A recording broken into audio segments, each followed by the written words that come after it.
നിനക്കായി ഭാഗമാറ് തുടരുന്നു. ദിവസങ്ങൾ ആരെയും കാത്തു നിൽക്കാതെ കടന്നുപോയി. ഇന്നാണ് വിവാഹത്തിന് വേണ്ടിയുള്ള വസ്ത്രങ്ങൾ എടുക്കുന്നത്. ജീവനും കുടുംബവും അത്യാവശ്യം ഫേമസ് ആയ ഷോപ്പിൽ തന്നെയാണ് വസ്ത്രങ്ങൾ എടുക്കാനായി വന്നത്. എന്തു ചെയ്യാം, അവർ വന്ന സമയത്തേക്കാൾ കുറച്ച് താമസിച്ചായിരുന്നു ഇത് വന്നത്.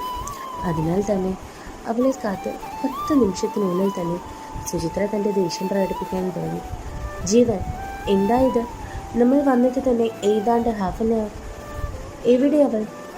നമ്മൾ വന്ന് കാത്തിരിക്കാൻ മാത്രമാവേ. സുജി, മതി. നമ്മൾ വന്നിട്ട് ഏതാണ്ട് 10 മിനിറ്റ് ആയിട്ടുള്ളൂ. അതിനുള്ളിൽ ഇത്രയ്ക്കൊന്നും വേണ്ട. ബാക്കിയുള്ള വസ്ത്രങ്ങൾ പോയി നോക്കുന്നതിന് പ്രശ്നമൊന്നുമില്ലല്ലോ.